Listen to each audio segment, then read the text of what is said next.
बिस्मिल्लाहिर्रहमानिर्रहीम। अस्सलाम वालेकुम नाज़रीन। आज आप एक्सपर्ट्स आज जो बाई इलेक्शन ज़िमनी इंतखाबात हुए जिसके गैर हतमी गैर सरकारी नताइज आने का सिलसिला जारी है, इसी सिलसिले में आज का ये खुसूसी प्रोग्राम। आज कौमी असम्बली की 5 जबकि सूबाई असम्बली की 16 खाली नशिस्तों पर ज़िमनी इंतखाब हुआ। कौमी असम्बली के जिन हल्कों में ज़िमनी इंतखाबात हुए उनमें पंजाब के 2 हैं, खैबर पख्तूनख्वा के 2 और सिंध का 1 हल्का शामिल है। नाज़रीन, सूबाई असम्बली की जिन नशिस्तों पर ज़िमनी इंतखाबात हुए उसमें पंजाब असम्बली की 12 हैं, खैबर पख्तूनख्वा और बलूचिस्तान असम्बली की 2 नशिस्तें शामिल हैं। इंतखाबात की वजह से कई जगह मोबाइल और इंटरनेट सर्विस बंद रही। तल्ख सियासी माहौल की झलक आज के ज़िमनी इंतखाबात में भी हमें नजर आई। कई जगह तसादम हुआ। PP चवन नारोवाल की अगर बात करें तो PMLN और PTI के कारकुनों में झगड़ा हुआ और इस झगड़े के दौरान PMLN का कारकुन जाँ बहक हो गया। नाज़रीन, इन इंतखाबात में बड़ी सियासी जमातें मद्दे मुकाबिल थी, लेकिन JUIFA ने कल ही किला अब्दुल्ला के ज़िमनी इंतखाबात के बॉयकॉट का ऐलान कर दिया था। मौलाना फजलुर रहमान काफ़ी नाराज़ नज़र आ रहे थे। उन्होंने ये कहा कि साफ नज़र आ रहा है कि आपने धांधली का प्रोग्राम बना रखा है और इस किस्म के इलेक्शन की हमें कोई ज़रूरत नहीं। साथ में उन्होंने ये भी कहा कि तुम धांधली कराना चाहते हो, इसलिए आज ही हम बॉयकॉट का ऐलान करें। हम बात करेंगे आज तमाम दिन होने वाले इंतखाबात के हवाले से कैसा माहौल रहा, ख़ासतौर पर टर्न आउट पर भी हम बात करेंगे। और ये जो धांधली की बाज़गश्त हर इंतखाबात, जनरल इलेक्शन, ज़िमनी इलेक्शन के बाद हम सुनते हैं, क्या ये सियासतदानों के, सियासी जमातों के खदशात जायज़ हैं? और इस पर भी हम ये भी बात करेंगे कि अगर चंद हल्कों के ज़िमनी इंतखाबात थे लेकिन ये अपनी जगह अहम थे, क्योंकि आम इंतखाबात के बाद ये पहला मार्का है जिससे ये अंदाज़ा लगाया जा सकता है कि अवामी रायमा किसकी तरफ है। इन ज़िमनी इंतखाबात के नताइज क्या जाहिर कर रहे हैं और सारी जो सियासी सूरत हाल है उस पर किस तरह से असरअंदाज होंगे। पैनल का तारुफ करवा देती हूँ। ब्रिगेडियर रिटायर्ड हारिस नवाज साहब मौजूद हैं इस हिस्से में। सैयद मुजम्मिल शाह साहब हमारे साथ मौजूद होंगे, आप उन्हें एंकर पर्सन है, देखते रहते हैं। ब्रिगेडियर साहब हमारे प्रोग्राम का हिस्सा हैं। सलमान आबिद साहब हमारे साथ मौजूद हैं, तज्ज़ियाकार। और मोहम्मद इलियास साहब भी हमारे इस ट्रांसमिशन खुसूसी प्रोग्राम का हिस्सा है। ब्रिगेडियर साहब, आपसे आगाज़ कर रही हूँ। क्या आपको लगता है कि 8 फरवरी के बाद जब इंतखाबात का नताइज आने का सिलसिला शुरू हुआ तो उसके बाद से अब तक एक कंट्रोवर्सी की सिचुएशन है, पॉलिटिकल कंट्रोवर्सी अगर कहा जाए तो गलत नहीं होगा, आपको लगता है कि आज के इंतखाबात के बाद भी यही बाज़गश्त होगी, जिनके हक में आए तो सब अच्छा है, अगर नहीं आए तो इसका मतलब है धांधली हुई, धांधली ज़्यादा इंतखाबात होंगे? देखिए, जो आप बात की है कि अब जनरल इलेक्शन हो चुके हैं, अभी बाई इलेक्शन हो रहे हैं और जो टर्नआउट कंपैरेटिवली कम है, लेकिन आप ये देखेंगे जनरली ये होता है कि जो रूलिंग पार्टी होती है ना, उसको बेनिफिट होता है। बिकॉज जब मशीन हो गया होता है, पार्टी एक हुकूमत बन गई होती है और उस हुकूमत के बाद ज़्यादातर लोगों की सोच होती है कि हमें उस पार्टी को वोट देना चाहिए जो रूलिंग पार्टी है, ताकि आपको अपने इलाके की डेवलपमेंट चाहिए, आपको और जॉब चाहिए, आपको डिफरेंट किस्म की मराज चाहिए, तो वो उसी ज़रूरत हो सकती है जब गवर्नमेंट की पार्टी आए और वो जीत जाए। सेकेंड, इसके बाद सबसे इंपॉर्टेंट बात ये है कि हर इलेक्शन के बाद ये जो हम बात करते हैं धांधली की, now I think we should decide. अब ये इतना ओपन इलेक्शन हो रहा है, पहले फॉर्म 45, 47 की बात हुई है, कम से कम अब आपके पोलिंग एजेंट्स जो आपके रिस्पॉन्सिबल पार्टी के, they should not sign any document. आप क्यों साइन करते हैं? मत करेंगे तो नोबडी। क्या आपसे ये थोड़ी कि आपसे वो प्रिजाइडिंग ऑफिसर आप कहेगा जबरदस्ती साइन कर, डोंट साइन इट। और फिर आप बाद में ब्लेम करते हैं कि प्रिजाइडिंग ऑफिसर ने कर दिया, फलानी कर दी। तो आपको अपने पोलिंग एजेंट्स को ब्रीफ करके भेजें कि आपने जब तक आपके अपनी खुद काउंटिंग नहीं हो जाती है, सबके साइन खुद साइन करें, बाकियों में साइन हो और उसके बाद आप जो प्रिजाइडिंग ऑफिसर को दें। तो इसमें ये एक्सक्यूज नहीं होनी चाहिए। जनरल इलेक्शन पीसफुल हुए हैं, कोई 1-2 इंसिडेंट हमेशा जो होते रहते हैं और ट्रेंड यही लग रहा है कि पंजाब में असेंबली के इलेक्शन मेरे ख्याल में PMLN का पलड़ा भारी रहेगा, जो नजर आ रहा है कि ज्यादा उनके KPK में भी 50-50 रहेगा, लेकिन बाकी ओवरऑल आई थिंक ये रूलिंग पार्टी को इन इलेक्शन में फायदा हो जाएगा। सही है जी। मुजम्मिल, आप किस तरह से देख रहे हैं? ये बात तो दुरुस्त है कि जो हुकूमत, जो जमात इक़्तिदार में होती है, हुकूमत में होती है, ज़िमनी इंतखाबात में पलड़ा उसी का भारी रहता है। जिस तरह ब्रिगेडियर साहब भी कह रहे हैं, ज़ाहिर है लोगों को होता है कि हमारे बहुत सारे मंसूबे, प्रोजेक्ट, बहुत सारे काम उसी हुकूमत ने करने हैं, तो वो बाजी वही ले जाती है। लेकिन ऐसा नहीं भी हुआ। आप तारीख पर भी बड़ी गिरफ्त रखते हैं। आपको क्या लगता है कि ये जो टर्न आउट और ख़ास तौर पर ये नताइज क्या तमाम सियासी जमातों के लिए काबिल कबूल होंगे जो ज़िमनी इंतखाबात में जिन्होंने कॉन्टेस्ट किया? देखिए, ट्रेंड तो नॉर्मली यही रहता है कि जो रूलिंग पार्टी होती है, बाय इलेक्शंस असल में वो कहते हैं ना, विनर टेक्स ऑल। तो जो रूलिंग पार्टी पाकिस्तान में है वो सब ले जाती है। लेकिन ये ट्रेंड जो है वो रिवर्स भी हुआ। आपको पीटीआई के दौर में जो बाई इलेक्शन हुए इनिशियली पहले 2 साल के अंदर, उसमें पीएमएलएन ने एक भारी मेजोरिटी से उनको जीता, डस्का वाला इलेक्शन कंट्रोवर्सी क्रिएट कर गया। इसके बाद में जब नून लीग की हुकूमत आई, जब पीडीएम का दौर आया, तो उसके अंडर पीटीआई ने काफी सीटें जीती जब बाई इलेक्शंस हुए। तो ये ट्रेंड जो है वो रिवर्स होता रहता है। लेकिन अनफॉर्चुनेट चीज जो मुझे आज नजर आई वो अमन व अमान की सूरत हाल थी, क्योंकि अभी किला अब्दुल्ला से भी जो खबरें आ रही थी कि वहाँ कशीदगी फैल गई है, फायरिंग हो रही है। इसके अलावा नारो में जो अफसोसनाक वाकया हुआ, एक वर्कर की जान चली गई। अनफॉर्चुनेटली पाकिस्तान में डेमोक्रेटिक एक्सरसाइज वायलेंस के बगैर हो नहीं सकती, which is very very unfortunate.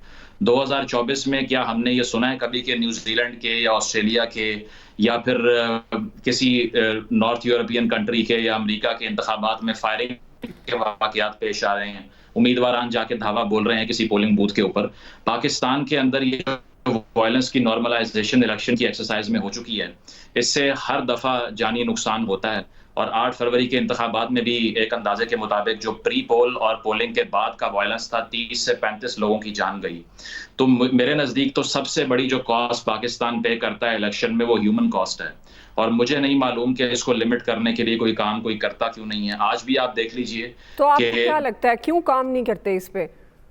देखिए, इसके लिए तो आपको ट्रिकल डाउन इफेक्ट ताकत का जब होता हुआ दिखाई देगा, बल्दियाती नुमाइंदगान मौजूद होंगे या पार्टियों के पास एक मुकम्मल हायरार्की होगी, तो तब उसमें लड़ाई झगड़े या फिर इस तरह के धावे नहीं बोले जाएंगे, जत्थे नहीं बनेंगे। पाकिस्तान में फ्यूडल एक्सरसाइज होती है। जिसके पास करोड़ों रुपए हैं वो उतने पैसे लगा के एक जत्था क्रिएट करता है और वो जाके हमले कर देते हैं पोलिंग स्टेशंस के ऊपर।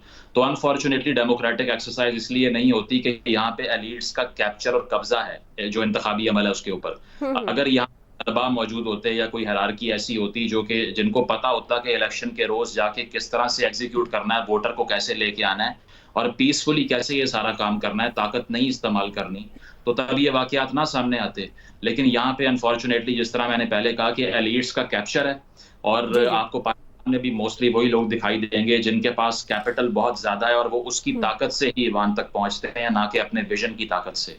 तो मेरा ख्याल है कि आज मोहसिन नकवी साहब को क्रिकेट की बजाय अमन व अमान पे बात करनी चाहिए थी, लेकिन उन्होंने नहीं की। दूसरी चीज इंटरनेट का बंद हो जाना और इसकी बंदिश, ये भी और ये तो 8 फरवरी में भी हमने यही भुगता कि जब इंतखाबात होते हैं मोबाइल सर्विसेज ऑफ, इंटरनेट बंद। बिल्कुल ऐसी है। उसकी वजह यह है कि अगर आप इसको बेसिक राइट नहीं समझेंगे तो इसको कभी भी इसका स्विच बंद कर देना बहुत आसान हो जाएगा। और इसके अलावा के लोग भी अगर वीपीएन इस्तेमाल करके ट्वीट कर रहे हैं तो इससे क्या एक्सपेक्ट कर सकते हैं। तो बात यह है पाकिस्तान के अंदर आप जितने भी इलेक्शन करवाएं, लेकिन ऐसी रिफॉर्म अगर नहीं करेंगे कि इलेक्शंस की एक्सरसाइज से कुछ निकले, तो आवाम में मायूसी में इजाफा होगा, जो टर्न आउट भी रिफ्लेक्ट कर रहा है। वो कहते हैं ना कि पॉलिटिशियन अगले इलेक्शन के बारे में सोचता है, लेकिन स्टेट्समैन जो है वो अगली जनरेशन के बारे में सोचता है। तो यहाँ सियासतदान बहुत, स्टेट्समैन कोई नहीं है। सही बिल्कुल। सलमान अभी साहब, जिस तरह मुजम्मिल बात करें है तो दुरुस्त बात, हम इलेक्शन रिफॉर्म्स की तरफ नहीं जाते, हमारे यहाँ तो पॉलिटिकल सिस्टम में रिफॉर्म्स की ज़रूरत है। अब ये सिक्योरिटी के इश्यूज़ ले लें, हर इलेक्शन जितने भी इलेक्शन देखे गए हैं और वाकई ये सफ़र तो ह्यूमन करता आया है और कर रहा है। अच्छा, वो कारकुनान की सूरत में हो सकता है, लेकिन ये एक अलमिया है कि इस पर कोई बात नहीं करता। आप किस तरह से आज के ज़िमनी इंतखाबात के हवाले से क्या तज्ज़िया करेंगे और ख़ास तौर पर आपको क्या लगता है कि जो जिसकी हुकूमत है मतलब वही उन्हीं की सीट ज़्यादा होंगी, या आपको लगता है कि ये बदल भी सकती है? देखिए, इन ज़िमनी इंतखाबात के नताइज की कोई अहमियत नहीं है। उसकी एक वजह है, पहले से चीज़ें काफ़ी हद तक तयशुदा हैं। हमारा जो डेमोक्रेटिक सिस्टम है, हमारा जो पॉलिटिकल सिस्टम है, वो कैप्चर हो चुका है। वो इस वक्त डेमोक्रेटिक फोर्सेस के हाथ में नहीं है।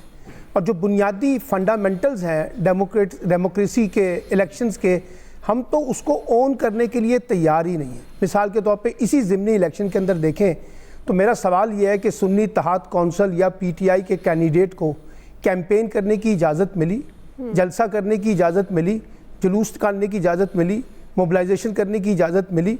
किसी किस्म की कोई इजाज़त नहीं है। तो फिर किस किस्म के ये इलेक्शंस होंगे? और अभी मुजम्मिल ने बिल्कुल ठीक कहा कि अगर आप इसको जवाब बना लेंगे, 8 फरवरी में भी यही तो सारा कुछ हुआ, इंतखाब हो गए, हुकूमत देखिए ना, वो जो बन गई। इंतखाबात हो गए तो आपने देख लिया कि नतीजा कैसे, इलेक्शन मैनेजमेंट सिस्टम। हुकूमत चल लेकिन रही आप है। हुकूमत बना लें, हुकूमत की क्रेडिबिलिटी क्या है? आज कौन मानता है इस हुकूमत को? सबको पता है ये फॉर्म 47 के ऊपर बेस करके हुकूमत बनी है। आज फॉर्म 45 किधर गया मुझे बताइए। आप मुझे देखिए ना, जो पॉलिटिकल मॉरल ग्राउंड्स होती हैं वो तो मुझे बताइए ना कि क्या वो हमारी इलेक्टोरल पॉलिटिक्स में है, हमारी डेमोक्रेटिक पॉलिटिक्स में है? अगर हैं तो आप मुझे बताइए। कराची के अंदर जिस तरह से इंतखाबात हुए हैं, सबने नहीं देखा कि कराची के अंदर इलेक्शन किस तरह से हुआ है? एक हारी हुई जमात को किस तरह से 17 सीटें दी गई हैं।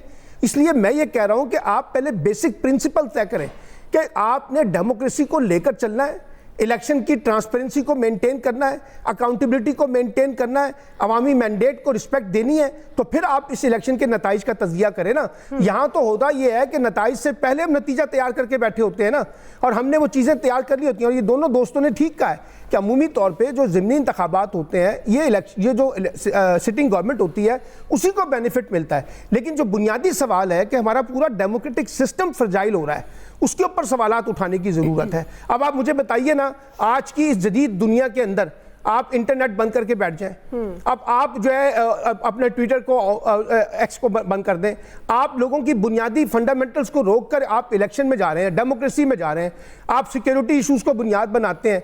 यानी इस तरह की हम पॉलिटिक्स में जा रहे हैं जो बुनियादी नोयत के कॉन्ट्रडिक्शंस को क्रिएट कर रही हैं पाकिस्तान के अंदर। आप इलेक्शन कमीशन की कारकर्दगी को जानना चाहते हैं, जान लीजिए। 1947 से शुरू हो जाए, जितने इलेक्शन पाकिस्तान में हुए हैं, कोई एक इलेक्शन इस इलेक्शन कमीशन की के उसके ऊपर है कि जनाब ये बड़ा ट्रांसपेरेंट इलेक्शन था जिस पे कौम का इत्तेफाक है। और आप मुझे बताइए, वो इलेक्शन मैनेजमेंट सिस्टम जो है, हमने 2018 के अंदर कहा कि जनाब आरटीएस बैठ गया, मान लिया बैठ गया। अब ये जो इलेक्शन मैनेजमेंट सिस्टम है, क्या इसकी कोई अकाउंटेबिलिटी हुई है? क्या इसको इन्वेस्टिगेट किया गया है कि रात 11 बजे से लेकर सुबह 7 बजे तक जो नताइज रोके गए थे उसका जिम्मेदार कौन है? उसका कोई तयन किया गया है? कुछ नहीं हुआ। आप आगे बढ़े, हुकूमतें बनती रहेंगी, हुकूमतें माजी में भी इसी तरीके से बनती रही हैं जाली मैंडेट के जरिए, कोई नई बात तो नहीं है। लेकिन फिर आप जमहूरियत को भूल जाएं, फिर आप अपनी मर्जी और मंशा के मुताबिक जमहूरियत का लबादा ओढ़ के इलेक्शन करवाएं और इलेक्शन करवाते रहे। ब्रिगेडियर साहब, फिर जमहूरियत को भूल जाना चाहिए और नताइज से पहले नतीजे का अंदाजा लगा लेना। ये सिस्टम पर कितना बड़ा सवालिया निशान है। 8 फरवरी में बहुत सारे फ्लॉस थे इंतखाबात के हवाले से, लेकिन उसके बाद इलेक्शन कमीशन की तरफ से सिर्फ खामोशी रही, कोई खातिर खा किसी सवाल का जवाब नहीं दिया इलेक्शन कमीशन ने। अब ये भी खुल्लम खुला बात होती है, बहुत सारी चीज़ों में एस्टैब्लिशमेंट को इन्वॉल्व किया जाता है ब्रिगेडियर साहब, तो कितना ज़रूरी है निज़ाम के हवाले से इस्लाहात की जाएं और ये जो तासुर है इसको ख़त्म नहीं होना चाहिए? क्या लगता है आपको ब्रिगेडियर साहब? बिल्कुल दुआ देखेंगे, बिल्कुल ठीक बात है। बात ये कि इलेक्शन कमीशन पाकिस्तान ने अपनी रेपुटेशन को बिल्कुल तबाह कर दिया, दे बिकम कंट्रोवर्शियल। और चीफ इलेक्शन कमीशन को खुद बात इस पर रियलाइजेशन होनी चाहिए। बात ये है कि I think now is the time, अब इलेक्शन के फौरन बाद हुकूमत को चाहिए कि एक इनिशिएटिव ले, तमाम पार्टीज को बिठा के ये इसके इलेक्शन रिफॉर्म ये करें। इसमें सबसे इम्पोर्टेंट बात है कि आप ये जंगी हो गई, ये हो गया, आप सीधा इलेक्ट्रॉनिक वोटिंग मशीन पर जाएंगे और आपको इनको चाहिए था इलेक्शन कमीशन को इस दफा इवन एक हल्के में जरूर एक नेशनल के प्रोविजन वहाँ पर ईवीएम इस्तेमाल करते हैं। देखिए क्या स्नैक्स हैं, कहाँ इम्प्रूवमेंट चाहिए, कैसे इसको ट्रांसलेट कर सकते हैं, वो प्रॉब्लम है हम नहीं करते। We all want election, rigging election, चाहे वो हर पार्टी का ये इसको खत्म करें। ओवरसीज पाकिस्तान के लिए फाइनलाइज करें हमने लिए क्या करना है।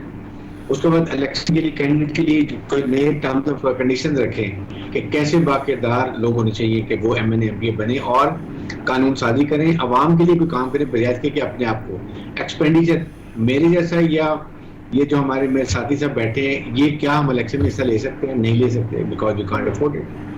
10 करोड़ पे अगर आपने एक MNA का इलेक्शन पे लड़ाना है, तो ये सब ये किसने तब्दील करना है? ये किसने तब्दील करना है? सियासी जमातें आती हैं, वो कहती हैं हमारा तो टेन्योर पूरा नहीं हुआ, हमारी हुकूमत खत्म हो गई, मतलब वो तो ये कहती है ना हमें मौका नहीं मिला, हम ये भी करना चाहते थे, ये भी करना चाहते थे, बहुत इस्लाहात लाना चाहते थे, लेकिन मौका नहीं मिला। चलिए अब तो इस हुकूमत को मौका मिलना भी करना, पहले साल में क्यों नहीं करते हैं? Who stops them? आप बुलाएं, जो पार्टी नहीं आती, they should be made, everyone should realize that they are the one who to be blamed अगर कोई गलत रूल बनते हैं।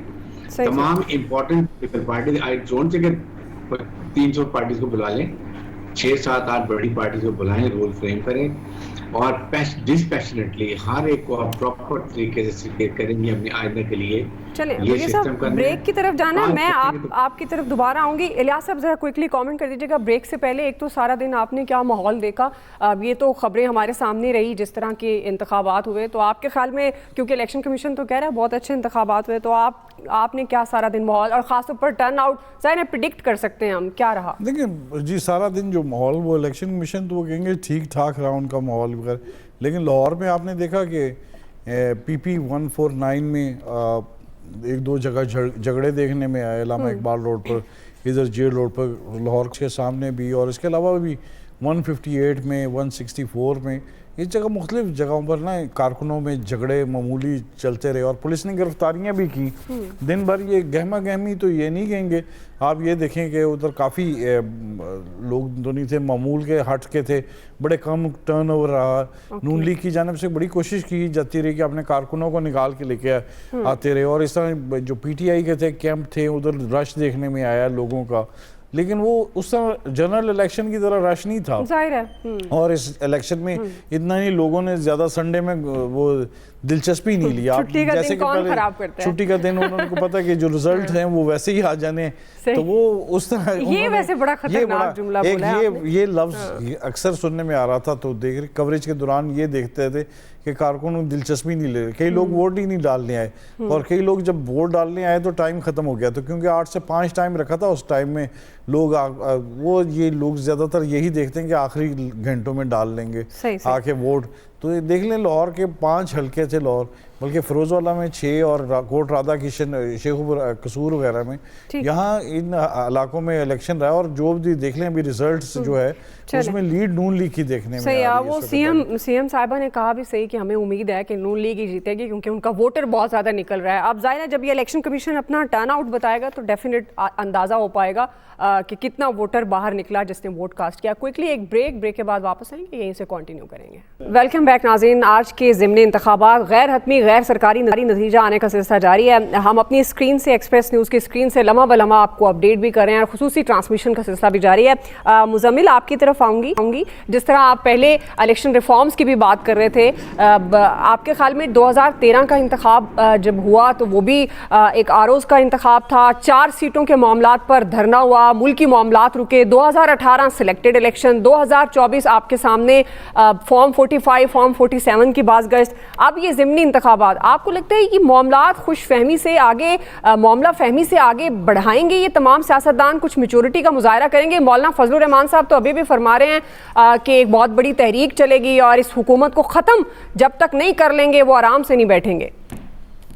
देखिए, अनफॉर्चुनेट है कि हुकूमत बनते साथ ही उसके खिलाफ तहरीकें चल जाती हैं, और पाकिस्तान को इस वक्त पॉलिटिकल स्टेबिलिटी की सबसे ज़्यादा ज़रूरत है, क्योंकि हमने अब 3 से 4 साल का अगर IMF प्रोग्राम भी सिक्योर करना है, और ऑन ग्राउंड हमारे यहाँ पे पॉलिटिकल टेम्परेचर इतना हाई हो कि किसी स्टेक होल्डर को बिठा के बात ना कर सकें, तो अनफॉर्चुनेटली मजीद डैमेजिंग सूरत हाल होगी। इंतखाबी तारीख की अगर हम बात करें जो आप कह रही हैं, मेरा ख्याल है कि पाकिस्तान की एंटायर हिस्ट्री में सिवाय 1970 के इलेक्शन के कोई भी ऐसा इलेक्शन नहीं था जो कि लार्जली मेजरली कंट्रोवर्शियल ना हो, और 1970 में भी ये लोग भूल जाते हैं कि इसीलिए किसी हद तक वो एक्सेप्टेबल हो गया इलेक्शन, क्योंकि उससे पहले जो सर्वे रिपोर्ट्स आ रही थी वो गलत थी और रिजल्ट किसी और तरफ चला गया। इस पर रिसर्च भी हो सकती है। लेकिन 2013 में भी PTI ने ये एक्यूज किया कि ये दरअसल सारा इलेक्शन जो था वो रिग था। उसकी रिसेंटली अभी रिपोर्ट सामने आई, जो कि एक अदालती कमीशन के तहत जो कंडक्ट हुई सारी इंक्वायरी, और उसके बाद रिफ्यूट किया गया उनके क्लेम्स को। तो बात यह है कि हर इलेक्शन में ऑपोजिशन ने ये कसम खा रखी है कि दुश्मनी का नाम ऑपोजिशन है, जबकि दुश्मनी ऑपोजिशन नहीं होती। लेजिस्लेशन को बेहतर करने का काम ऑपोजिशन के सर पर है कि वो नुक्ताचीनी करें और स्क्रूटनी करें हुकूमत के कामों पे, लेकिन इसका ये मतलब नहीं है कि आप मुल्क बंद करके धावा बोल दें उसके ऊपर। अब भी पाकिस्तान के अंदर पॉलिटिकल टेम्परेचर को कम करना होगा, क्योंकि ज़िमनी इंतखाब जो होता है वो जनरल इलेक्शन का ही रिफ्लेक्शन होता है। आपकी हुक्मरान जमात के एक सीनियर लीडर जावेद लतीफ़ साहब कह रहे हैं कि मेरे शेखुपुरा के 5 हलकों को 90 करोड़ रुपया देके खरीदा गया है। उसके बावजूद कोई इसको सीरियस लेता ही नहीं है कि ये बातें क्या मजाक की बातें हैं कि रूलिंग पार्टी का एक आदमी ये कह रहा है कि मुझे इंसाफ नहीं मिला। अगर आप कराची चले जाएं तो वहां पर आपको बहुत सी ऐसी आवाजें पीपल्स पार्टी में से मिलेंगी जो रिपीटेडली ये कह रहे हैं कि हमारे साथ भी इंसाफ नहीं हो रहा।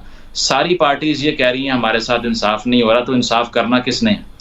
इसी वजह से कि पॉलिटिकल डिसइंटीग्रेशन इतनी हो चुकी है कि जब जो हुकूमत में आता है उसके लिए नैब भी बेहतरीन है, एहतसाब भी बेहतरीन है, लेकिन जैसे ही अपोजिशन में जाएंगे तो फिर दीवार से लगने के जो है वो एक्यूजेशन लग जाते हैं। इस वक्त भी जो कराची में मरवत साहब ने रैली निकाल रखी है उसमें गिरफ्तारियां और उसमें मार धाड़। तो बात यह है कि पाकिस्तान में जितनी सियासी क़यादत है इसको एक फैसला करना पड़ेगा बैठ के कि ये है आपका आखिरी चांस, और ये कोई मजाक की बात नहीं है कि इसके आपको रिपीटेड चांसेस नहीं मिलने वाले, बिकॉज इतनी बुरी तरह आप एक्सपोज हो चुके हैं कि 90 की दहाई से पार्टी हेड्स वही हैं जो कि 90s में थे, अभी तक वही पार्टी हेड्स हैं। PMLN की और बात करूं, और PTI को ये पता कि खान साहब के बाद पार्टी को इनहेरिट किसने करना है, और बातें जमहूरी हो रही हैं, तो ये बादशाहते हैं, इनको रिफॉर्म करना पड़ेगा, पार्टियों के अंदर नई क़यादत को मौका देना पड़ेगा, फैमिली से बाहर सियासत को ले जाना पड़ेगा, बादशाहत से बाहर ले जाना पड़ेगा, और सारी लीडरशिप को एक पेज पर बैठ के फैसला करना पड़ेगा कि पॉलिटिकल स्पेस को कैसे क्लेम करना है। जी ब्रिगेडियर साहब, ये जो सारी सियासी जमातें एक पेज पर किस तरह से बैठेंगी? अभी जरदारी साहब सदर पाकिस्तान, उन्होंने भी बात की, मुफाहमत की, लेकिन फिर पाकिस्तान तहरीक इंसाफ की तरफ से, उनके रहनुमाओं की तरफ से किस तरह के बयानात सामने आए वो भी आपके सामने है। कोई संजीदगी का मुजाहरा नहीं कर रहा। बार बार यही कहा जाता है कि ये सियासी जमातें खुद अपने अंदर से, इनके लोग कहते हैं कि हमने क्या करना है, ये तो जिन्होंने करना है वो करना है, मतलब इस फिक्रे के अंदर अपने आप को आगे बढ़ने से ये रोकते हैं। तो आपको लगता है ये सारी सियासी जमातें बैठेंगी, पॉलिटिकल टेम्परेचर जिसकी मुजम्मिल भी बात कर रहे हैं, आपको लगता है वो डाउन होगा, मामला फहमी से मामलात आगे बढ़ाएंगी ये सियासी जमातें? आई थिंक इसके लिए सबसे आम बात यह है कि सियासी पार्टी में इकट्ठी नहीं बैठ सकती। सो ये जो आपके इंस्टीट्यूशन हैं, आई वुड से इवन अगर एस्टैब्लिशमेंट को लोग बुलाना चाहते हैं, अगर I would say chief justice of Pakistan वो एक पहले बिठाएं को, वो उनको इन्वॉल्व कर लें, या एस्टैब्लिशमेंट को साथ में लाएं और पॉलिटिकल पार्टीज बैठें, फाइंड अ सोल्यूशन, और इसके लिए लेजिस्लेशन करें असेंबली के अंदर, जहाँ सब मिलकर फैसला करें कि इलेक्शन कमीशन को सिलेक्ट कैसे करना है। इट इज द वे कि आप अपोजिशन और गवर्नमेंट मिलकर सिलेक्ट करें। देन इज अंडर एप्लीकेशन, वो कभी तो हुकूमत की सपोर्ट करता है, कभी अपोजिशन करता है, इट इज रॉन्ग। क्या जुडिशल कमीशन को ला सकते हैं तो किसी के अंडर ऑब्लिगेशन ना हो। इलेक्ट्रॉनिक मशीन फाइनल करें कि इस दफ़ा अब अगला जो भी साल के बाद अगर कोई बाई इलेक्शन होता है तो उससे आपने हर हालत में इलेक्ट्रॉनिक वोट मशीन एक इलेक्शन में ट्रायल के तौर पर इस्तेमाल करनी है, और उसके बाद उसका रूल बना लें। ये नहीं कि हमें ट्रायल किया है, आपने उसमें मुखालफत शुरू कर देते हैं।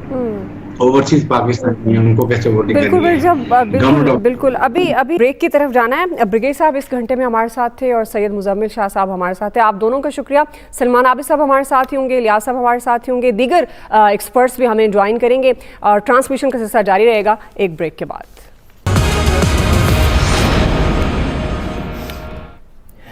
वेलकम बैक नाज़रीन, आप एक्सप्रेस न्यूज़ पर यह खुसूसी ट्रांसमिशन बाय इलेक्शन से मुतल्लिक मुलाहिज़ा कर रहे हैं और साथ ही आपको गैर हतमी गैर सरकारी नताइज से भी हम अपडेट कर रहे हैं। पैनल हमारे साथ मौजूद है। पहले घंटे में, इससे पहले जब हम बात कर रहे थे कि क्या अब ये जो तमाम दिन भर की जो एक्टिविटी है इलेक्शन से मुतल्लिक, क्या इससे इसको कहा जा सकता है कि ये इत्मीनान बख्श है? ज़ाहिर है बहुत सारे ऐसे वाक़यात रिपोर्ट हुए जिसको इत्मीनान बख्श नहीं कहा जा सकता। तो इलेक्शन रिफॉर्म्स की जो बार बार सियासी जमातें बात करते हैं, लेकिन प्रैक्टिकली उस तरह से होता हुआ नजर नहीं आता। इस वक्त हमारे साथ पैनल में मौजूद हैं। फैसल साहब ने हमें ज्वाइन किया, सलमान आबिद साहब, इलियास साहब हमारे साथ ही हैं। फैसल साहब, आपकी तरफ आऊंगी। चूंकि जब हम अपने प्रोग्राम एक्सपर्ट्स में भी बारहा बात करते हैं कि मुफाहमत की तरफ जाना चाहिए, तमाम सियासी जमातों को एक पेज पर बैठना चाहिए, मामलात को, मुल्की मामलात को आगे बढ़ाने के लिए एक बड़ा ज़रूरी एक आंसर है, लेकिन अनफॉर्चुनेटली सियासी जमातें उस तरफ आती नहीं हैं। अब ये जो आज के ज़िमनी इंतखाबात, ऑल्दो अभी नताइज आने का सिलसिला जारी है, गैर हतमी गैर सरकारी, क्या आपको लगता है कि 8 फरवरी के बाद जब नतीजा आया, हुकूमत बनी, फॉर्म 45, फॉर्म 47, जाली मैंडेट की बाज़गश्त हमें सुनाई देती है, उससे मामलात आगे बढ़ते हुए नजर आ रहे हैं आपको? देखिए, बात यह है कि हम सबको ना सच बोलना पड़ेगा। आप कह रही हैं कि बाज़गश्त सुनाई देती है फॉर्म 47 की, हम अपनी आंखों से देखे को भी है ना बाज़गश्त कह रहे हैं। क्यों? हम डरते हैं, खौफज़दा हैं, इसलिए मताल जुमलों का जो है वो इस्तेमाल करते हैं। लेकिन देखा तो हमने अपनी आंखों से सब कुछ है कि हुआ क्या इस इलेक्शन के अंदर।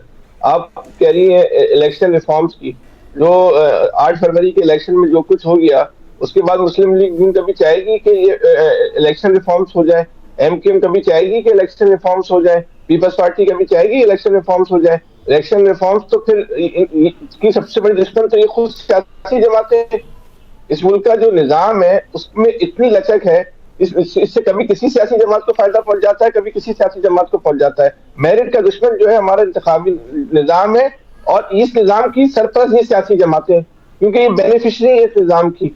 आप ये बताएं, आज जो पोलिंग का तनासुब कम रहा, छुट्टी का दिन था, क्या इसको हम क्या नाम दें? अब ये इसका तो बहुत आसान सा तरीकेकार है ना, हम बोल के अपनी जान छुड़ा ले कि छुट्टी का दिन था, लोग अपनी फैमिली के साथ मसरूफ रहे, घर से नहीं निकले। ये जान छुड़ाने के लिए बहुत अच्छा जुमला है, लेकिन ऐसा नहीं है। असल मसला ये है कि लोगों का निजाम, आम आदमी का, इस तरह सियासी जमातों का इस निजाम पे जो कह रही एतकाद जितना मजबूत है ना, इतना ही आम इंसान का इस निजाम के ऊपर उतनी एतकाद दिन ब दिन कमजोर से कमजोर तरह से चले जा रहा है, क्योंकि उसने देखा है अपनी आंखों के साथ से कि 8 फरवरी को उसका जो दिया हुआ वोट था उसने अपनी आंखों से देखा है, और ये कोई ढकी छुपी बात नहीं, दुनिया ने देखा है।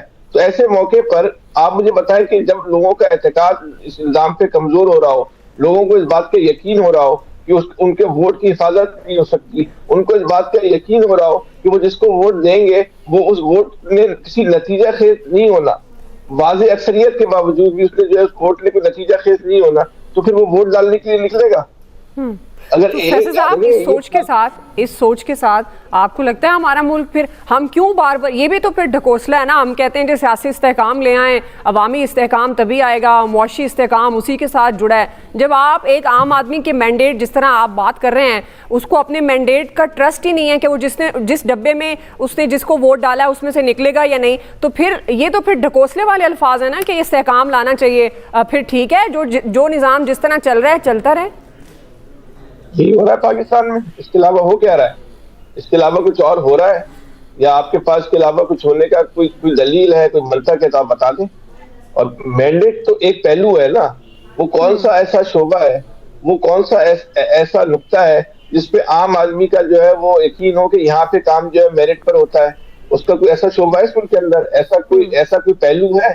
कोई भी नहीं। हर मामले पे लोगों को यकीन है कि यहाँ भी जो है कम से कम वो कुछ नहीं हो रहा जो आम आदमी सोचता है, जो आम आदमी जो है वो समझता है। सब कुछ आम आदमी की ख्वाहिशात की जो है बरक्स हो रहा है। आज इस मुल्क में जितना इंतशार है, हम मसले के हल तक जो नहीं पहुंच पा रहे, हम अपने मसाइल को हल जो नहीं कर पा रहे, उसका एक बहुत बड़ा सबब है, इससे ताकतवर लोगों ने, तबका अशराफिया ने, या जो वो लोग जिनके हाथ में इख्तिदार और इख्तिदार है, साहिब इख्तिदार और साहिब इख्तियार ने आंखें जो है वो जो है बंद की हुई है कि आप आम आदमी की राय को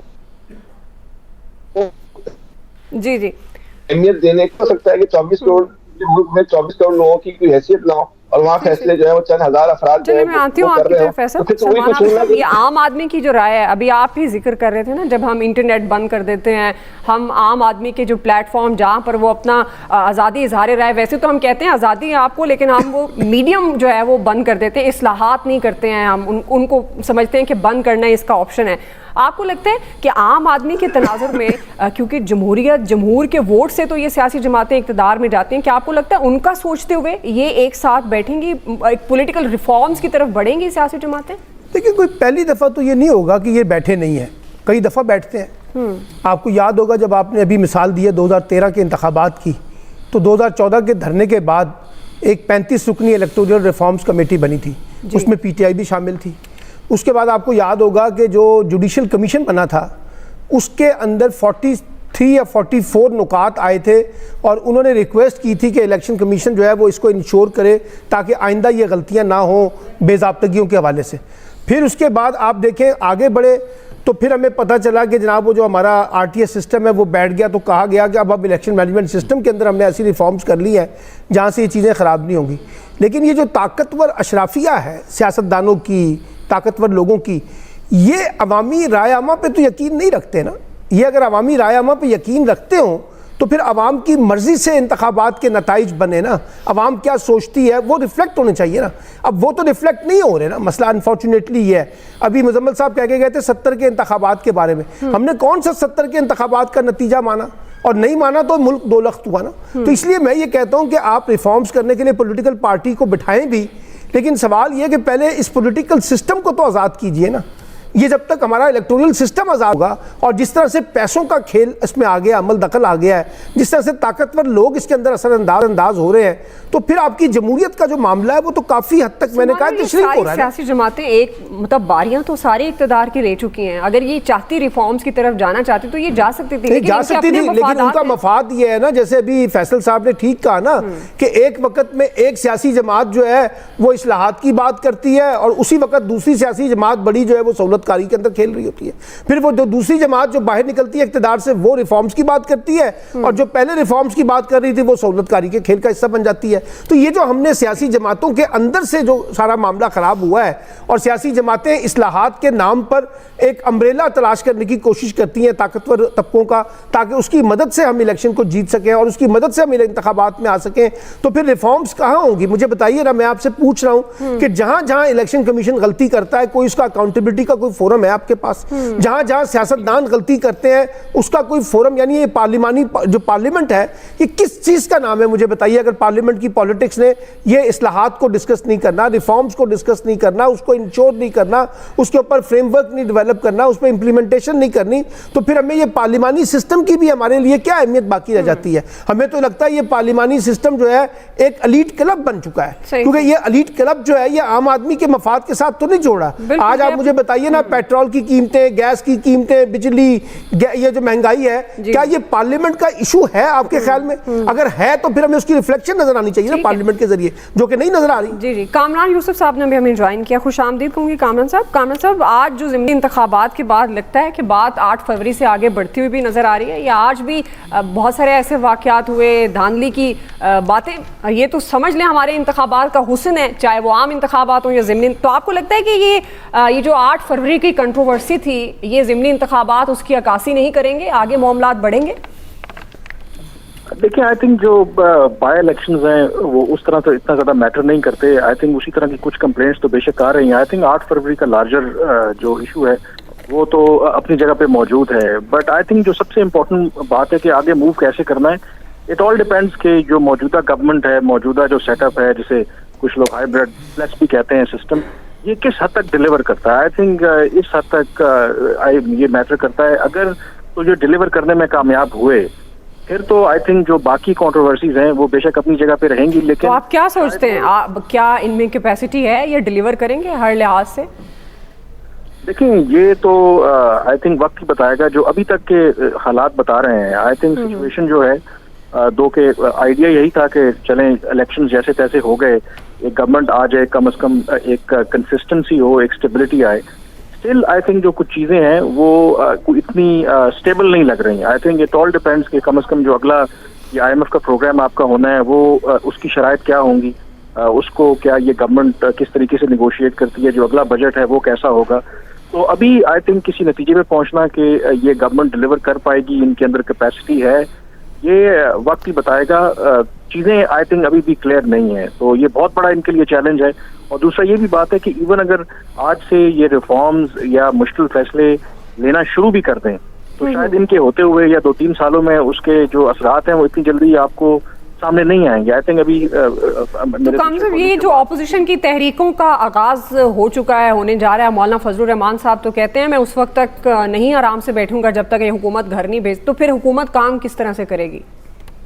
यही आई थिंक पाकिस्तान का सबसे बड़ा अलमिया है। पाकिस्तान में जो भी इंतखाबात होते हैं, आपने खुद भी कहा कि हमेशा कहीं ना कहीं बेज़ाब्तियां, एलिगेशंस लगते रहते हैं, और इलेक्शंस के बाद बजाय इसके कि थोड़ी स्टेबिलिटी है, किसी गवर्नमेंट को मौका मिले, जो हारने वाली जमातें हैं वो मानती नहीं हैं और फिर वन वे और दी अदर वो सड़कों पर आ जाती हैं। तो उससे आई थिंक नुकसान मुल्क का होता है। हमने देखा माजी में भी जो धरने हुए, सब कुछ हुआ। और उसमें जो इम्पोर्टेंट बात है, जो मैं बात पहले करने लगा था कि हमारे यहाँ जो इस्लाहात आमतौर पर सियासी जमातें क्यों नहीं कर पाती, ऑब्वियसली जब इक़्तिदार में आती हैं तो उनके ऊपर दबाव होता है कि डिलीवर करना है, फिर वो शॉर्ट टर्म मेजर्स में चली जाती हैं। उसकी देखिए, भारत की मैं एग्जांपल दूंगा। अर्ली 90s में लोग आज भी एग्जांपल देते हैं कि भारत अब किस तरीके से ग्रो कर रहा है, लेकिन उसका जो आगाज है वो शुरू हुआ था, कांग्रेस की गवर्नमेंट थी, नरसिम्हा राव प्राइम मिनिस्टर थे, मनमोहन सिंह उनके फाइनेंस मिनिस्टर थे। उस वक्त पे एक ही मरतबा IMF में गया भारत, लेकिन वो जो पेनफुल रिफॉर्म्स उन्होंने उस वक्त मनमोहन सिंह ने इंट्रोड्यूस करवाई, उसके समरात उनको आज मिल रहे हैं। और उसका नतीजा क्या निकला, लोग ये भी भूल जाते हैं कि अगले जो इलेक्शन हुए कांग्रेस उसमें हार गई, क्योंकि वो जो उन्होंने उस वक्त रिफॉर्म्स ली थी उसकी वजह से वो गैर मकबूल हो गए। लेकिन मुल्क के लिए जब आज तारीख लिखने आप बैठते हैं तो वो मनमोहन सिंह के या नरसिम्हा राव के लोग तारीफ करते हैं कि उनकी लेगेसी है कि उन्होंने अपनी सियासत बचाने के बजाय मुल्क का सोचा, और आज भारत जिस तरीके से मुआशी एतबार से तरक्की कर रहा है तो वो हमारे सामने। तो हमें आई थिंक ऐसी लीडरशिप की, ऐसी सियासी जमातों की जरूरत है जो शॉर्ट टर्म गेन्स के बजाय लॉन्ग टर्म की तरफ, अगर आप देखेंगे, अगर वक्ती तौर पर फर्ज करें कि कोई मुश्किल फैसले लेते हैं और इमीडिएटली उनको हिट पड़ती है, उनको नुकसान होता है, अगला इलेक्शन हार भी जाते हैं, लेकिन जब तारीख उठा के जब देखेंगे तो उन्हीं फैसलों की वजह से शायद उनकी एक लेगेसी बनेगी। लेकिन अनफॉर्चुनेटली पाकिस्तान में उस तरह की विजन रखने वाले या उस तरह की सोच रखने वाले अभी तक सियासतदान कामरान साहब, विजन और सोच, आपकी बात बिल्कुल दुरुस्त है, विजन सोच वाले उस तरह से हमें हुक्मरान या लीडर कह लें नहीं मिले। लेकिन एक जो इनके पास एक्सक्यूज़ होता है हुकूमतों के पास कि हम ये काम भी करना चाहते थे, हम इस सेक्टर में भी इस्लाहात लाना चाहते थे, लेकिन हमें करने नहीं दिया गया, वक्त से पहले हमारी हुकूमत ख़त्म कर दी गई। आप जानते हैं PMLN नवाज शरीफ साहब जब अब दोबारा आए तो उनकी स्पीच का ज़्यादातर हिस्से में यही बातें थी। बानी PTI भी यही कहते रहे कि मैं ये भी करना चाहता था लेकिन मुझे वक्त नहीं मिला। तो आपको लगता है कहीं ना कहीं ये फैक्टर भी है कि ये मुनासिब तरीके से काम नहीं कर पाती, अगर रिफॉर्म्स के अकॉर्डिंग हम बात करते हैं मुख्तलिफ सेक्टर्स में? आई थिंक ये बात किसी हद तक तो दुरुस्त है कि हमारे यहाँ जो एक पावर स्ट्रगल रही है इदारों के दरमियान, उसकी वजह से सियासी जमातें हमेशा अंडर प्रेशर रहती हैं। लेकिन आई थिंक तहरीक इंसाफ का जो पहला शुरू का जो दौर और 2018 में जब वो इक़्तिदार में आए, कम अज कम वो ये नहीं कह सकते कि उनको इदारों की तरफ से मुखालफत थी। जब वो इक़्तिदार में आए, एस्टैब्लिशमेंट हो, हमारी जुडिशरी हो, मीडिया हो, हर तरह की सपोर्ट उनको प्रोवाइड की गई, लेकिन उसके बावजूद वो रिफॉर्म्स नहीं कर सके। बाद में जाकर ऑब्वियसली फिर सिविल मिलिट्री रिलेशनशिप खराब हुए, लेकिन शुरू के जो उनका टेन्योर था उनको खूब सपोर्ट मिली। फिर इस गवर्नमेंट की भी अगर आप बात करें, आई थिंक ये गवर्नमेंट भी ये एक्सक्यूज नहीं दे सकती, क्योंकि इस वक्त क्लियरली अगर आप एस्टैब्लिशमेंट की बात करें तो भरपूर उनको सपोर्ट हासिल है। जो भी वो रिफॉर्म करना चाहते हैं, इदारों की प्राइवेटाइजेशन हो, बाकी मामलात हों, किसी तरह की भी उस तरीके से ऑपोजिशन नहीं है। यानी कि जो सिस्टम के अंदर से जो ऑपोजिशन पहले देखने को मिलती है, कम से कम जो लास्ट 2-3 अदवार गवर्नमेंट्स के रहे हैं, वो मुझे नहीं लगता कि वो एक्सक्यूज दे सकते। तो ये जो गवर्नमेंट है, आई थिंक जो भी उनको सपोर्ट चाहिए हर तरह की विद इन द इंस्टीट्यूशन वो सपोर्ट मिल रही है। अगर वो नहीं करते तो ये उनकी अपनी नालायकी और इनकॉम्पिटेंस है। सही है इलियास साहब, सपोर्ट उनको मिल रही है हुकूमत को। आपको लगता है कि बड़ी जिन इस्लाहात की ज़रूरत है वो ये कर पाएंगे? और अगर आज के इंतखाबात, ज़िमनी इंतखाबात की बात करें तो तमाम सियासी जमातें आज के इंतखाबात का जो नतीजा भी हतमी आएगा उसको कबूल करेंगी इलियास साहब? देखिए, हमारे यहाँ तो जनरल इलेक्शन का नहीं कबूल किया था, तो इस इलेक्शन का तो वो कभी किसी की सूरत में कबूल नहीं करेंगे, क्योंकि किसी ने कबूल ही नहीं करने। यहाँ रिजल्ट कबूल कर बहुत मुश्किल से कबूल करते हैं। आप देखें, जो PTI थी, PTI उस टाइम प्रोटेस्ट पर निकल आई थी, धरनों पर निकल आई थी, क्योंकि वो चलने नहीं थे। अब देखें मौलाना फजल रहमान है, वो उन्होंने पहले ही शुरू कर दिया, और वो अब ये किसी सूरत में PTI नहीं इसको कबूल कर रही, दूसरी सियासी जमातें नहीं कबूल कर रही है कि इत्तेहादियों के अलावा, तो वो सारे किसी न किसी एहतजाज करेंगे। यहाँ तो इस्लाहात की तो बात बड़ी देर है, क्योंकि वो चाहते हैं कि हमारा कोई ऐसा फैसला ना हो जिससे हमारी जो जमात है, वो हमारी जो हुकूमत है, पॉपुलर ना रहे। तो वो ये सारी जो सूरत हाल है, देखेंगे मंशूर भी जो ऐलान करते हैं वो आवाम से वोट लेने के लिए करते हैं। इस्लाहात आगे से बिल्कुल नहीं करते, ना मंशूर पर अमल करते हैं, क्योंकि अगर मंशूर पर अमल करते हैं तो इनसे तो पहले तो होता ही नहीं है।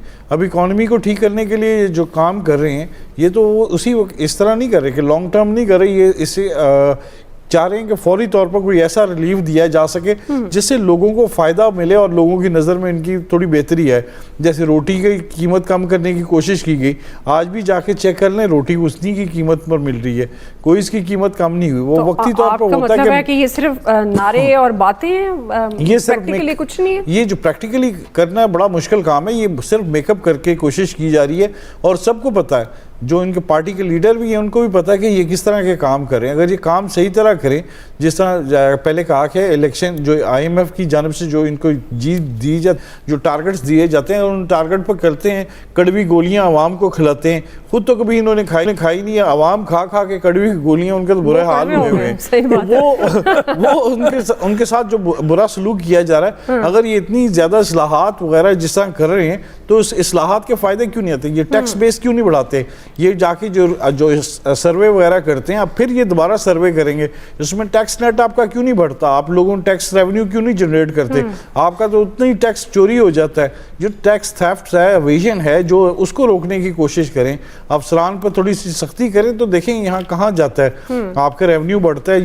ये तमाम जो सूरत हाल है, बिजली चोरी है, फिर इनको पता है गैस भी चोरी, सारी चीज़ों में चोरी है। जो अदारे हैं जहाँ से इनके लॉसेस हो रहे हैं, जो पब्लिक ओन्ड एंटिटीज हैं, जो इन पर लॉसेस जो इनके जा रहे हैं, बिलियंस रुपये के जा रहे हैं, अगर उनको रोक लें, जैसे IMF के जाते हैं, IMF के पढ़े, IMF ये नहीं कहता, IMF कहता अपने आप को ठीक करो।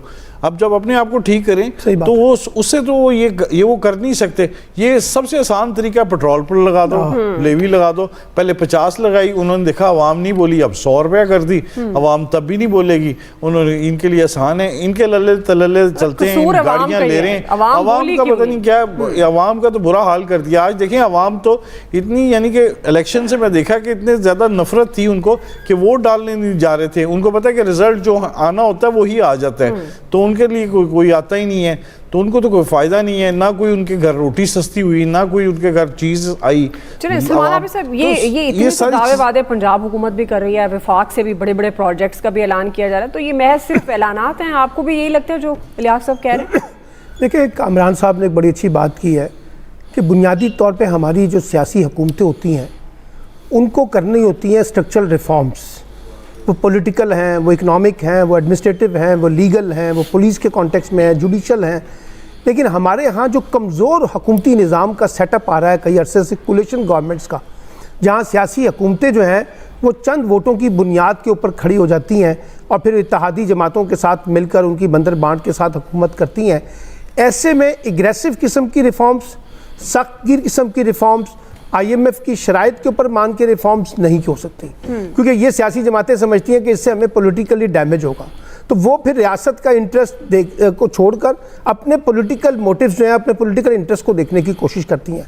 अब आप मुझे बताइए, ये जो गिमिक्स की बेसिस के ऊपर हुकूमत हो रही है, यानी सारा का सारा हमारा इस वक्त डेवलपमेंट मॉडल जो है, कामरान साहब भी, फैसल साहब भी और इलियास साहब और आप भी इत्तफाक करेंगी, ये सारा चैरिटी बेस्ड मॉडल है। यानी लोगों को भिखारी बना दो, लोगों को बैगरिंग की तरफ लेके आओ, राशन तकसीम करो, उस पर नवाज शरीफ साहब की तस्वीर लगा दो, किसी और सियासतदान की तस्वीर लगा दो। यानी हम मजाक उड़ा रहे हैं, बाकायदा कार्ड्स बना बना के लोगों में डिवाइड कर रहे हैं, उसकी ट्रांसपेरेंसी क्या है वो किसी को नहीं पता। यानी अंदाज़ा लगाइए कि जो रिफॉर्म्स होनी चाहिए थी इन सिस्टम के अंदर, वो करने के लिए कोई तैयार नहीं है। और गिमिक्स की बुनियाद पे, सोशल मीडिया की बुनियाद पे, डिजिटल मीडिया की बुनियाद पे, बड़े बड़े अखबारात को इश्तिहारात दे के, सड़कों पर इश्तिहारात लगा के, बोर्ड लगा के आप हुकूमत करना चाहते हैं, तो वो हुकूमत चल नहीं सकती इस तरह के निज़ाम के साथ जो इस वक्त हमने चलाया हुआ। ठीक है, कुछ नाज़रीन ब्रेक ले रहे हैं, ब्रेक से वापस आएंगे। यही सवाल फैसल साहब से के सामने भी रखेंगे ब्रेक के बाद।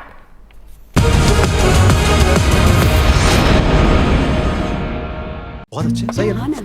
हे इंजीनियर साहब, लॉन्ग टाइम। यहाँ कैसे? आप इन्वर्टर फैन? सिर्फ रॉयल इन्वर्टर फैन 30 वॉट्स आई टर्बो लेना। इसमें है हाई क्वालिटी PCB, 5 साल की वारंटी के साथ, 4000 वोल्ट तक का झटका भी बर्दाश्त करेगा। ओह यार, इंजीनियर तो नहीं, लेकिन स्मार्ट तो हम भी हैं।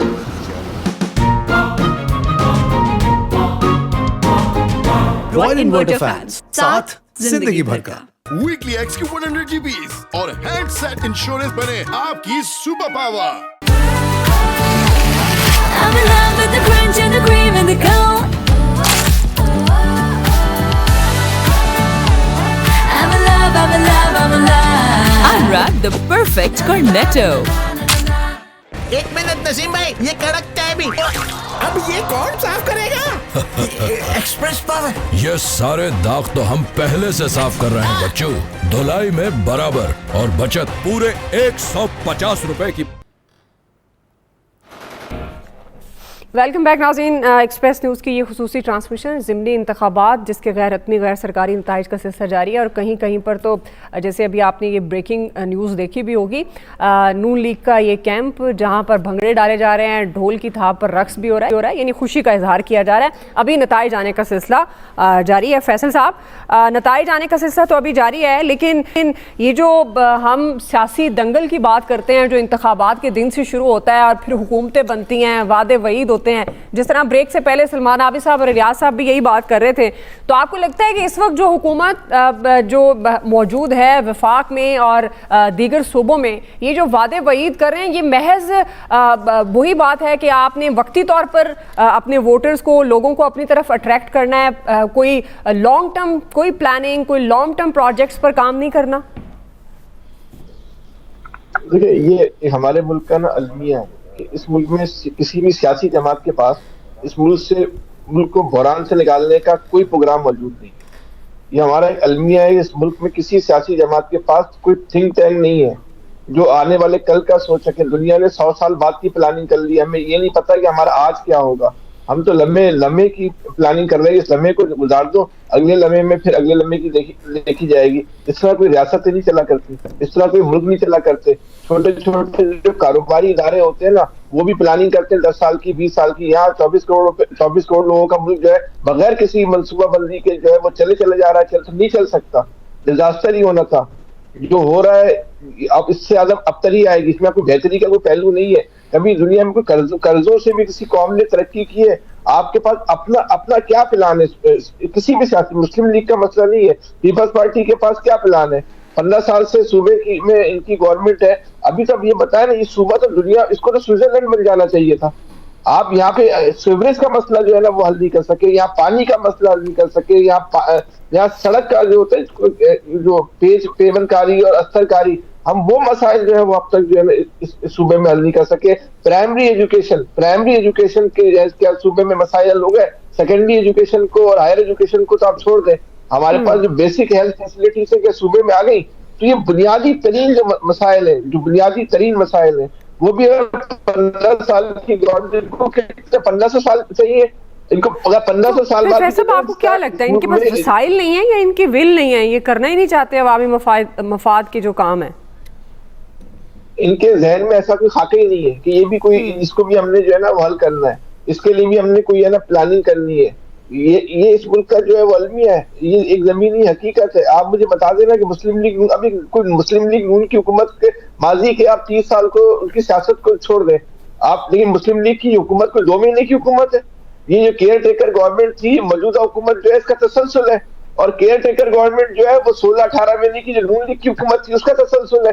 3 साल की ये गवर्नमेंट है। 3 साल की गवर्नमेंट में आप बता दें इनकी कौन सी ऐसी पॉलिसी है जो इन्होंने ली हो, किसी एक शोबे की पॉलिसी, किसी एक शोबे की। इकोनॉमिक पॉलिसी को तो आप छोड़ देना, क्यों एक पॉलिसी इन्होंने दी है? नहीं इन्होंने कोई अब तक पॉलिसी दी। आप अभी 2 महीने हो गए, 5 साल भी इसी तरह गुजर जाएंगे, कोई फर्क नहीं पड़ता। अब तो बहुत आसान हो गया ना, अब तो ये टेंशन भी नहीं है ना कि आपने जो है अवाम की मदद से जो है जीतना है। अब ये टेंशन भी खत्म हो गई। अब तो लोगों को पता है कि जीतने का तरीकेकार क्या है, उस तरीकेकार को आपने फॉलो करना है। आप जब तक उस तरीकेकार को फॉलो कर रहे हैं, आप जो है वो हाकिम में वक्त रहेंगे, आप जो है वो गुड बुक में जो है वो रहेंगे, ताकत आपके हाथ में रहेगी। नहीं करेंगे आप जो है वो इब्रत बराजी जाएंगे, इब्रत जो है बन जाएंगे, इक़्तिदार से आउट हो जाएंगे। अब तो बहुत आसान फार्मूला, अब तो इसमें अवाम का गेम ही खत्म हो गया। जरूरत ही नहीं है इलेक्शन की, जरूरत नहीं है। अब तो जो सूरत हाल है सबके सामने ही है ना क्या हो रहा है, कोई ढकी छुपी बात तो नहीं है। ऐसे हालात में कौन सी, जब एक सियासी जमात को ये खौफ ही खत्म हो जाए कि उसको अवाम के पास जाना है वोट। अब देखे ना, जमनी इलेक्शन था ना, ये नून लीग के लिए तो जिंदगी और मौत का जो है ये मार्का होना चाहिए था। आप बता दीजिए जमनी इलेक्शन में नवाज शरीफ साहब ने कितने हल्कों में खिताब किया? कोई एक हल्का जो है आप बता दीजिए जब नवाज शरीफ साहब उतरे हो, उन्होंने इस इलेक्शन को जो है अपने लिए जो सियासी तौर पे जो है एक इम्तिहान समझाओ कि मेरे लिए बड़ा इंपॉर्टेंट इम्तिहान है। भाई जरूरत नहीं है अब समझने की, अब उनको भी पता चल गया है जिस तरह। फिर ये जो ऑपोजिशन की तहरीकें होती हैं ये भी बेसूद हैं। जैसे मौलाना फजलुर रहमान साहब तो आप तहिया करके बैठे हैं, सुन्नी इत्तेहाद काउंसिल जो कि पाकिस्तान तहरीक इंसाफ है, उनकी भी यही है कि जो जमातें जिन को तहफ़्फ़ुज़ात हैं इंतखाबात पर वो सड़कों पर होंगी। तो अगर बहुत सारी जमातें जिनको तहफ़्फ़ुज़ात हैं वो सड़कों पर होती हैं तो फिर तो हुकूमत से परफॉर्म करना हुकूमत के लिए और मुश्किल हो जाएगा। ताकतवर तबके के लिए या तबका अशराफिया के लिए जो सबसे अच्छी खबर है ना वो ये है कि अवाम उनको नापसंद तो करते हैं, इससे उनको फर्क नहीं पड़ता, लेकिन अवाम जो है ना वो ज़हनी तौर पे सड़क पे निकलने को तैयार ही नहीं। अब ये ज़मीनी हकीकत है, लोग इस सिस्टम से बागी हो चुके हैं, उनको इस सिस्टम से कराहियत आ रही है, हकारत महसूस होती है। लेकिन वो सड़क पे निकलने को जो है ना वो तैयार नहीं, इस नहज पे जाकर जो है वो कुर्बानी देने को तैयार नहीं है कि जिसकी बुनियाद पे हम कह रहे हैं कि जहाँ इंकलाब की बुनियाद रखी जाती है, जहाँ जिस जद्दोजहद से जो है वो इंकलाब आया करते हैं। और उसका बेसिक सबब क्या है? उसका बेसिक सबब ये है कि कोई हमारे पास इतनी करिश्माती लीडरशिप नहीं है कि जो लोगों को जो है वो सड़क के ऊपर जो है ना वो ला सके। 2 घंटे 4 घंटे के लिए सड़क पे लाना कोई सड़क पे लाना नहीं होता। दुनिया में जब इंकलाब के लिए जब आदमी सड़क पे निकले हैं तो फिर वो अपने घरों को पलटे नहीं है। हमारे ऐसी अभी तक आवाम की जो ज़हनी सतह जो इस नहज पर नहीं पहुंची है, ये तबका अशराफिया के लिए जो है ना एक बहुत अच्छी खबर है। और आने वाले भी कई अशरों तक जो है ना आपको ये इस तरह से तबका अशराफिया को मुकम्मल तौर पे बेफिक्र रहना चाहिए, बगैर किसी टेंशन के वो जो काम कर रही है ना करती रहे, तो कोई प्रॉब्लम नहीं होगी सड़क पे निकलना ही। फिलहाल तो जी सलमान साहब, वैसे ये इटसेल्फ ये इम्प्रेशन कितना ख़तरनाक है जिसकी बात कर रहे हैं फैसल साहब, और साथ ही कितना ज़रूरी है सियासी इस्तेहकाम के लिए बशमूल बानी पीटीआई पाकिस्तान तहरीक इंसाफ शामिल हो, एक ग्रैंड डायलॉग की तरफ बढ़े। देखिए, ग्रैंड डायलॉग होना चाहिए, उसी से रास्ता निकलेगा, और वो सिर्फ सियासी जमातों तक महदूद नहीं होना चाहिए, क्योंकि अब इस्टेब्लिशमेंट भी एक फ़रीक है, जुडिशरी भी एक फ़रीक है, इसलिए तमाम स्टेक होल्डर को बैठना पड़ेगा और कुछ बुनियादी असूल जो कॉन्स्टिट्यूशनल कॉन्टेक्स्ट में है, जो लीगल कॉन्टेक्स्ट में है, जो डेमोक्रेटिक कॉन्टेक्स्ट में है, आपको उस और कॉन्स्टिट्यूशनल कॉन्टेक्स्ट में है, आपको उसके ऊपर इत्तफाक करना होगा। ये जो जिस किस्म की रियासत का निज़ाम हम चलाने की कोशिश कर रहे हैं ना, ऐसे रियासतें नहीं चला करती और ना ऐसे हुकूमतें चला करती हैं जैसे फैसल साहब कह रहे हैं। ये जो आप नेक्सस की बेसिस के ऊपर निज़ाम को चलाने की कोशिश कर रहे हैं, इसको अगर आप वाकई तोड़ना चाहते हैं हमारे स्टेक होल्डर, तो ग्रैंड डायलॉग करें।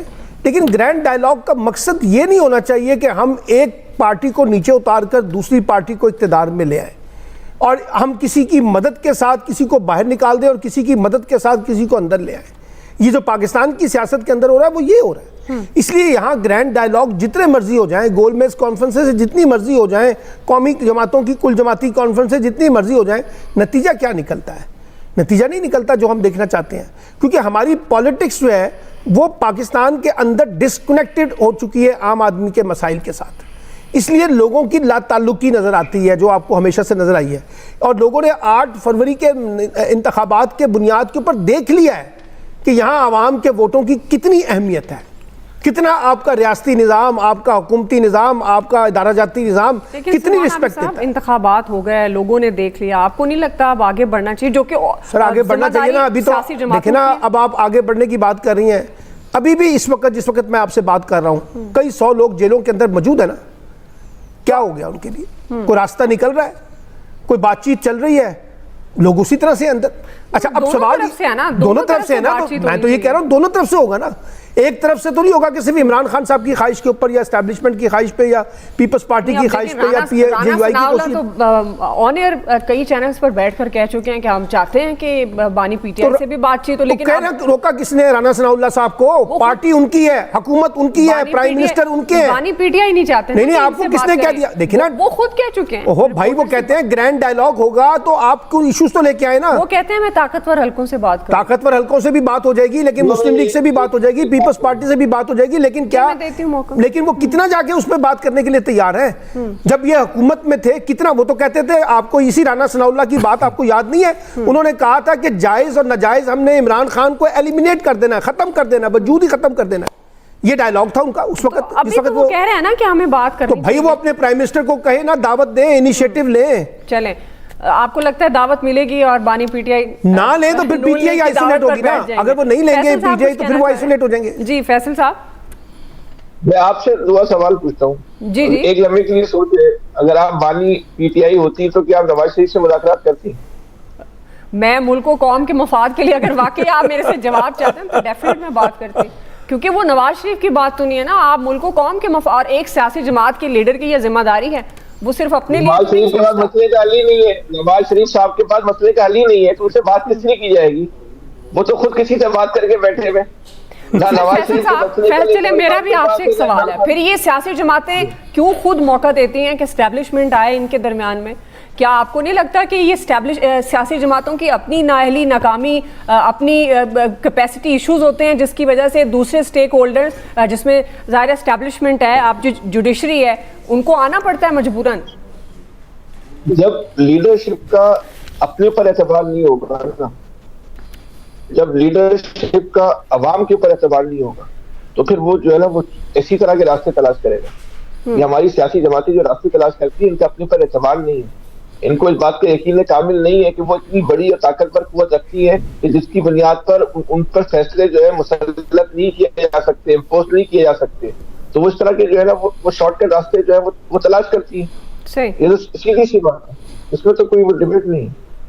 इलियास साहब आपको लगता है कि सब जो हो गया भूल जाएं, अब आगे बढ़ना चाहिए? जरदारी साहब सदर पाकिस्तान कह चुके हैं भाई मफाहमत की बात करते हैं, आगे बढ़ते हैं। अब और आपको ये भी पता है पीपल्स पार्टी तो पीटीआई के साथ मिलकर हुकूमत बनाने की हद तक भी जा चुकी थी ताकि मामलात खुश उसलूबी से तय हों, और ये एक बड़ा मैंडेट है पाकिस्तान तहरीक इंसाफ के पास, वो भी इस प्रोसेस में शामिल हों। देखिए जी, बिल्कुल आपकी बात बिल्कुल ठीक है। एक दफ़ा ऐसा वक्त भी आ गया था कि पीपल्स पार्टी और पीटीआई में बातचीत भी होने हाँ बिल्कुल होने लगी। और इसमें ये इस सूरत हाल में इसमें फिर किससे रुकावट डाली? सियासत में सब कुछ हो सकता है। अभी ये कह रहे हैं कि भूल जाएं, लेकिन ये कोई भूलना नहीं चाहता। ये बात बड़ी अना का मसला बनाया हुआ है, इधर से भी और उधर से भी। ये बात तो सामने कर देते हैं कि एक दूसरे के साथ बैठ के ग्रैंड डायलॉग्स वगैरह होने चाहिए, ये होना चाहिए, लेकिन ये दिल से कभी नहीं आते। अगर ये पेशरफ तो अपनी पेशकश तो करें, बंदे तो जाएं, वफद जाएं, एक दूसरे से मिलें, बातचीत करें और रास्ता करें। कोई जेल गया मिलने आज तक?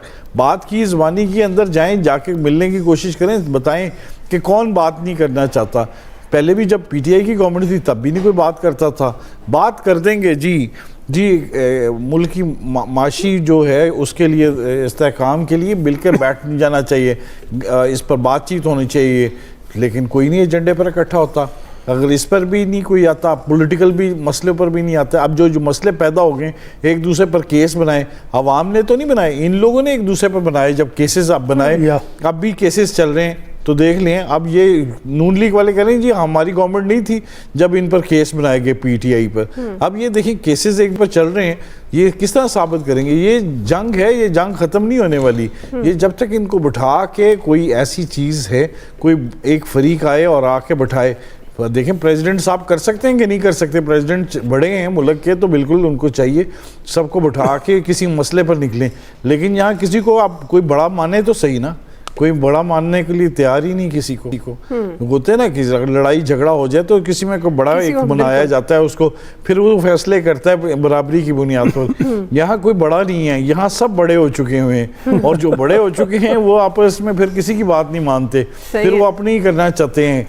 हर देख लें आप, जो पीटीआई में आप कह रहे हैं ना, पीटीआई में हर कोई बंदा लीडर है और वो अपने आप को नंबर 2 समझता है। दर्जनों लीडर हैं, बानी चेयरमैन के बाद हुकूमत में थे, तर्जुमान बहुत ज्यादा थे, उसका बड़ा प्रॉब्लम था। तो वो एक पूरा कहते थे ट्रक फंकवाया गया तर्जुमान का, इतना ज्यादा होता था। तो वो तर्जुमान, हर कोई तर्जुमान इस तरह, अब हर कोई फैसला करने वाला है। बिल्कुल। और जाहिर है हर कोई जो अपना समझेगा तो वो इसी तरह फैसला करेगा। वो कोई भी बयान उठा के दे देगा तो उसका देखेगा नहीं है कि उसका रिएक्शन क्या आएगा, मुल्क के फायदे के लिए, उनकी पार्टी के फायदे के लिए, तो क्या नुकसान हो जाएगा। तो इसी वजह से ये सारे हुए। तो देख लें उसमें 9 मई हो जाए, 8 फरवरी के नताइज हो जाए, जो भी हो जाए, तो उनमें जो देख लें इनकी पार्टी ने इस तरह के डिसीजन लिए कि ये अपनी रिजर्व सीट्स नहीं ले सके। कोई फैसले इन्होंने किए आपस में जिसमें नाम ही नहीं दिए पहले, यानी कि इनकी देख लें इनकी इलेक्शन में लड़ने की तैयारी ही नहीं थी कि किस तरह लड़ने जाना है, किस तरह जाना है। तो बेसिकली अब खुद भी ये तस्लीम करते हैं कि जी हमने मुकम्मल तौर पर तैयारी की होती तो आज ये जो इलेक्शन के रिजल्ट्स हैं इसका मुकम्मल तौर पर फ़ायदा उठा सकते थे। आप समझते हैं कि ये तैयारी का फुकदान वाकई था? और अभी ज़िमनी इंतखाबात में भी ज़ाहिर है अभी तो यही ट्रेंड नज़र आ रहा है। PMLN गैर रत्मी गैर सरकारी नताइज के मुताबिक आ गया है, सुन्नी इत्तेहाद कौंसिल दूसरे नंबर पर है, और जिस तरह जो सीट्स पीपल्स पार्टी के पास थी वो भी है उनके पास, और एक आज़ाद भी है। लेकिन अभी ज़ाहिर है कुछ भी कहना कबल अज़ वक्त होगा। तो आपको लगता है ये जो 8 फरवरी के सुन्नी इत्तेहाद कौंसिल में जाने की बात, रिजर्व सीट का मामला, ये पाकिस्तान तहरीक इंसाफ से वाकई कोई जेन्युइनली गलती हुई है? नहीं, कोई गलती नहीं, बल्कि तहरीक इंसाफ के साथ गलती की गई है। आपने उनका इंतखाबी निशान छीना है सर, आपने उनको पार्टी को आइसोलेट किया है, आपने उनको इंतखाबी जलसे नहीं करने दिए गए, आपने क्या कुछ नहीं किया। अब वो करने के बाद आप ये कहें कि पीटीआई से गलती, देखिए ना अब रिजर्व सीटों का जो मामला था वो तो एक एडमिनिस्ट्रेटिव इशू था ना सुन्नी इत्तेहाद कौंसिल का, आपने वो भी तस्लीम नहीं किया। आपने नहीं मानी उस बात को, इसलिए कि बुनियादी तौर पर मैं ये कह रहा हूँ कि माजरत आपको रोकना पड़ेगा। इस वक्त नतीजा हमारे सामने है PP 32 गुजरात 6 का, जिसमें मूसा इलाही जीत गए हैं ये PMLQ से, और चौधरी परवेज इलाही इनके मद्दे मुकाबिल थे। 168 पोलिंग स्टेशन से ये तमाम पोलिंग स्टेशन का नतीजा मुकम्मल ये नतीजा है, गैर हतमी गैर सरकारी नतीजा, जिसमें मूसा इलाही इस वक्त जीते हैं। चौधरी परवेज इलाही हार गए हैं, दूसरे नंबर पर रहे हैं। आपको ज़िमनी इंतखाबात से मुतालिक गैर हतमी गैर सरकारी नताइज से अपडेट कर रहे हैं। ये PP 32 गुजरात 6 पोलिंग स्टेशन 168 इसके पोलिंग स्टेशन थे, और ये मुकम्मल इस हल्के का ये नतीजा है PP 32 का गुजरात 6 का, जिसमें मोनस इलाही जीत गए हैं, चौधरी परवेज इलाही हार गए हैं। बाय इलेक्शन ज़िमनी इंतखाबात का ये मार्का मूसा इलाही जीत गए हैं और चौधरी परवेज इलाही हार गए हैं। आपको लम्हा बलम्हा अपडेट कर रहे हैं। ये तमाम पोलिंग स्टेशन का ये नतीजा है, 168 पोलिंग स्टेशन PP 32 गुजरात 6 में, जिसमें मूसा इलाही जीत गए हैं और चौधरी परवेज इलाही हार गए हैं। सलमान आबिद साहब, ये मुख्तलिफ नताइज आने का सिलसिला भी जारी है, इस पर भी आप कॉमेंट करना चाहेंगे? वैसे ये तवक्को की जा रही थी गुजरात के अंदर 8 फरवरी को हुआ है, ये उसी का रहसल है। अब आप गुजरात के इंतखाबात में अगर 8 फरवरी के नताइज को देखें और आज को देखें तो कोई फ़र्क तो नहीं आया ना, और इसी तरीके से चीज़ें आई हैं। और अभी आप देखिएगा कि रात गए तक पूरा PMLN जो है वो जीत जाएगा पंजाब, कोई ऐसा मसला नहीं है। लेकिन इसके नतीजे में जो पॉलिटिक्स है, जो डेमोक्रेसी है, क्या वो स्ट्रांग हो सकेगी, या ये हम एक आर्टिफिशियल किस्म के सिस्टम के साथ आगे लेके चलेंगे? सलमान आबिद साहब हमारे साथ मौजूद हैं, मजीद अपडेट्स भी ले लेते हैं। अब्दुल सत्तार मिर्जा, अपडेट कीजिएगा, क्या टर्न आउट रहा? मूसा इलाही ने मैदान मार लिया PP 32 गुजरात 6 से।